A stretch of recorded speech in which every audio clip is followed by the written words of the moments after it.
প্ৰথমে ৰাজীৱ হদিয়া ফাউণ্ডেশ্যন তৰফৰ পৰা সংবাদ মাধ্যমৰ সকলো বন্ধুবৰ্গক সন্মান সহকাৰে আদৰণি জনাইছোঁ। আজি ইয়াত সমবেত হ'ব খুজিছোঁ এইটো কাৰণেই, আমাৰ নিয়াসৰ প্ৰথমে মই চিনাকি কৰি দিব খুজিছোঁ, মই নিজেই সভাপতি দায়িত্বত আছোঁ লোহিত গগৈ, আৰু সম্পাদকৰ দায়িত্বত আছে সুৰেন্দ্ৰ শদিয়া, এইফালে কোষাধ্যক্ষৰ দায়িত্বত উপাসনা তাই ৰাজীৱ শদিয়াৰ সহধৰ্মিনী, আৰু নিয়াসৰক্ষী এইফালে মনোজ চুতীয়া, এইফালে অন্তু চাওদাং ডিঙৰীয়া, এইফালে আমাৰ সংগীত শিল্পী দিগন্ত গোহাঁই ডাঙৰীয়া, আৰু এজন উপস্থিত থাকিব নোৱাৰিলে নিয়াসৰক্ষী অসীম গগৈ, তেওঁৰ পৰিয়ালৰে সদস্য। আৰু ক'ব খুজিছোঁ ৰাইজৰ আৱেগ আৰু অনুভূতিৰে গঠন হোৱা ৰাজীৱ হদিয়া নিয়াসৰ যিখিনি আমাৰ কৰণীয়খিনি বা যিখিনি আমাৰ কৰ্মৰ অগ্ৰগতি সম্পৰ্কে ৰাইজক অৱগত কৰিবলৈ আজি ইয়াত সমবেত হৈছোঁ। আৰু যিসকল মহানুভৱ মানৱদৰ্দী লোকে ৰাজীৱ হদিয়াৰ কাৰণে যিখিনি অনুদান আগবঢ়ালে তাৰ প্ৰসংগতো দুই এটা কথা আমি আগবঢ়াবৰ কাৰণে যি ইয়াত সমবেত হৈছোঁ। নিয়াসখন গঠন হৈছিল 19 তাৰিখ 1 মাহ 2005 চনতে গঠন হ'লে নিয়াসখন 2025ত নিয়াসখন গঠন হৈছিল। আৰু এতিয়া নিয়াসৰ জৰিয়তে প্ৰথমতে আমি অৱগত কৰিব খুজিছোঁ সৰ্বমুঠ কিমান টকা আমাৰ হাতত ইতিমধ্যে জমা হ'ল, এই কথাটো ৰাইজক আমি স্পষ্টভাৱে জনাই দিব খুজিছোঁ। প্ৰথমে টোটেল জমা হ'ল আমাৰ 3,18,580 টকা, 3,18,580 টকা। ইয়াৰে ভিতৰতে সকামৰ দিনাখন নিয়াসৰ নামত কিছু লোকে একাউণ্টত পোনপটীয়াকৈ জমা নকৰি কেছ পইচা নগদ ধন তাতে জমা দিছিল। নগদ ধনৰ জমা আছে 34,080 টকা, 34,080 টকা। এই 34,080 টকাটো এই 3,18,880 টকাৰ ভিতৰতে এই বস্তুটো হেৰি হৈ আছে। তাৰ ভিতৰত আকৌ 75,000 টকা একপথাৰত, 75,000 টকা আমাৰ যিখিনি হেৰি বিক্ৰী হৈছিল, মেগাজিন বিক্ৰী হৈছিল, সেই মেগাজিন বিক্ৰী হোৱাৰ পইচাখিনিও আমাৰ এইটো একাউণ্টত সদ্যহতে জমা হোৱা নাই। বিশেষ এটা কাৰণত আমি সেইটো ৰাজহুৱা কৰিম পিছত। তাৰপিছত আকৌ আমাৰ হাতত কাকপথাৰৰ যুৱ সমাজে ৰাইজে একত্ৰিত হৈ তেওঁলোকৰ অনুদান হিচাপে 75,000 টকা এটা নগদ নিয়াসৰ নামত তেওঁলোকে একাউণ্টত জমা দিছে। তাৰপিছত আহিলে কানৈ কলেজৰ তৰফৰ পৰা, ডিব্ৰুগড় কানৈ মহাবিদ্যালয়ৰ তৰফৰ পৰা 50,000 টকা এটা তেখেতলোকে ৰাজীৱ হদিয়াৰ যিখিনি গীত, সেই গীতখিনিক কিতাপ আকাৰত, গীতৰ সংকলন আকাৰত প্ৰকাশ কৰিবৰ কাৰণে তেখেতলোকে 50,000 টকা এটা আমালৈ আগবঢ়াইছে। তাৰপিছত সন্মানীয় বিধায়ক সুৰেন ফুকন ডাঙৰীয়াই 50,000 টকা এটা, 51 টকা সুৰেন ফুকন ডাঙৰীয়াই 51,000 টকা তেখেতে জমা কৰিছে। পইচাটো আমাৰ চেক যোগে দিয়াৰ কাৰণে একাউণ্টত এতিয়াও জমা হোৱা নাই, সেই বস্তুটো আপোনালোকক অৱগত কৰিছোঁ। জমা হ'লে আমাৰ জমা ধনৰ পৰিমাণ আৰু বৃদ্ধি হ'ব। তাৰপিছত মেগাজিন বিক্ৰী কৰি 74,950 টকা, 74,950 rupees এই টকাখিনি মেগাজিন বিক্ৰী কৰি এই টকাখিনিও হাতত আছে। এইখিনি হ'ল। আৰু সৰু সুৰা যিখিনি আছে 1 টকা 2 টকা 50 টকা 100 টকা 200 টকা আমাৰ প্ৰায় আপোনালোকক দেখাব খুজিছোঁ। সকলোৰে কথা ব্যক্ত কৰিবলৈ আমি বেংকৰ পৰা ষ্টেটমেণ্ট আনিলোঁ, প্ৰায় 300ৰো অধিক পেজ হৈ গ'ল। সকলোৰে নাম প্ৰকাশ কৰাত অকণমান অসুবিধা হোৱাৰ কাৰণে আমি ক্ষমা বিচাৰিছোঁ। ইচ্ছা থাকিলেও মানে ইমান এটা দীঘলীয়া সময় কাৰণে অসুবিধা হ'ব। প্ৰায় 300 পেজ আমি বেংকৰ পৰা ষ্টেটমেণ্ট আনিলোঁ। আৰু এইখিনি হ'ল আমাৰ সদ্যহতে নিয়াসৰ নামত জমা হোৱা ধনৰ খতিয়ান। আৰু ইয়াৰ পিছত কিবা সুধিবলগীয়া থাকিলে সুধিব পাৰে আপোনালোকে।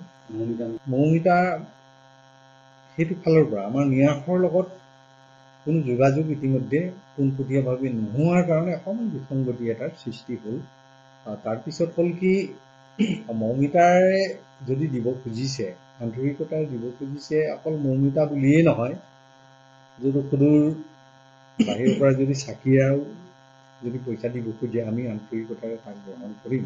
কিন্তু বিশেষকৈ আমাৰ বহু শিল্পী, বহু গুণী জ্ঞানী লোক, বহু মানৱদৰ্বী লোকে বিভিন্ন প্ৰকাৰে আমাক সহায় সহযোগিতা কৰিলে, কিন্তু কোনো এই প্ৰচাৰৰ ক্ষেত্ৰত প্ৰচাৰ যে মই ইমান টকা দিলোঁ, মই সিমান টকা দিলোঁ, আজিলৈকে কোনো তেনেকুৱা সংগঠনে ইচ্ছা প্ৰকাশো কৰা নাই প্ৰচাৰ কৰিবৰ কাৰণে, মানাও কৰিছে। আৰু সেই সূত্ৰে আমাৰ যিসকল শিল্পীয়ে ইতিমধ্যে আমাক ভালেখিনি অনুদান আগবঢ়াইছে, তেখেতলোকেও কৈছে যে আমাৰ এই ক্ষেত্ৰত প্ৰচাৰ নকৰি এইটো গুপুত হিচাপেই থাকক, আমি পৰিয়ালত আগবঢ়াইছোঁ, এইটো আমি যিখিনি পাৰিছোঁ, সেইকাৰণে আমি কিছুমান কথা প্ৰচাৰৰ ক্ষেত্ৰত আমি সদায় বিৰত আছোঁ। আৰু বেছি প্ৰচাৰ কৰিলে মানুহে অন্য এটা দিশলৈ বহু কথা আহি পৰে, বেছি প্ৰচাৰ যদি কৰা যায়।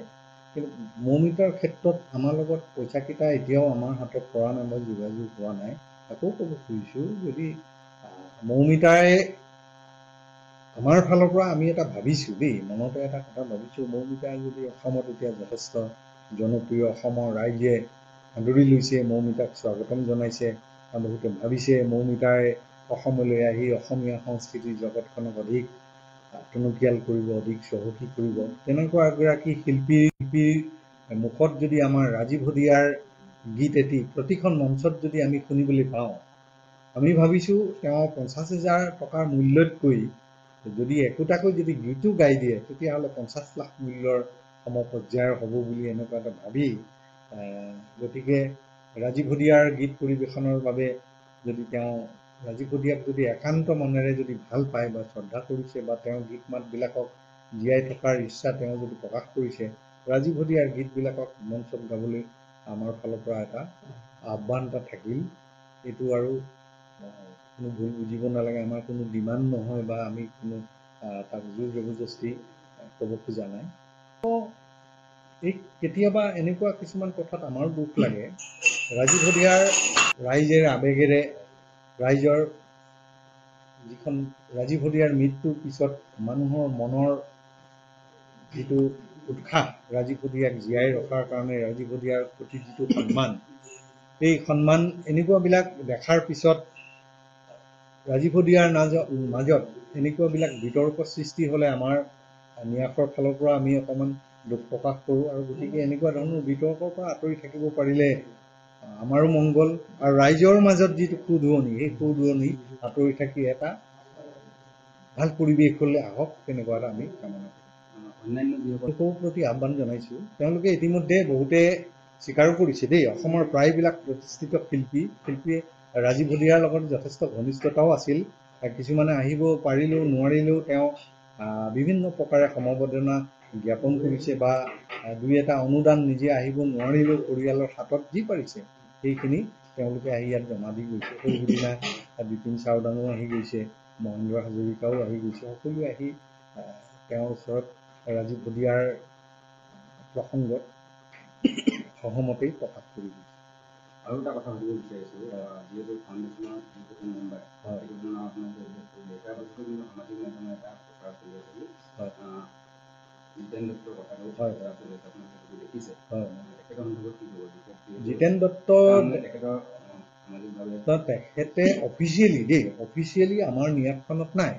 আমাৰ আমাৰ এখন ন্যাস গঠন কৰিবলৈ হ'লে কোৰ্টৰ পৰা বহুত নিয়মাৱলী আছে, চৰকাৰী পক্ষৰ কিছুমান নিয়ম নীতি, সেই নিয়মৰ গাম্ভীৰত থকা যিখন ন্যাস, সেই ন্যাসত জিতেন দত্তৰ নামটো নাই। কিন্তু তথাপিও তেখেতে ৰাজীৱ হদিয়াৰ মৃত্যুৰ পৰা আদি কৰি যিখিনি লাগিলে, যিখিনি কৰি গৈছে, সকামৰ পৰা আদি কৰি যিখিনি কৰিলে, তেওঁ হয়তো ন্যাসৰ যে তেওঁ অন্তৰ্ভুক্তি আছোঁ নে নাই সেই বস্তু তেওঁ মনলৈ অহাই নাছিল। নথকাৰ কাৰণে তেওঁৰ কোনো বেয়া ভাৱ নথকাকৈ দেই, কোনো বেয়া ভাৱ নাই তেখেতৰ, নিজকে আপোন বুলি ভাবি লৈ তেওঁ দুই এটা মন্তব্য প্ৰকাশ কৰিছে, তাত আমাৰ ফালৰ পৰা কোনো ক'বলগীয়া নাই। প্ৰথমে মই সমূহ অসমবাসী ৰাইজলৈ ধন্যবাদ আৰু কৃতজ্ঞতা জনাইছো।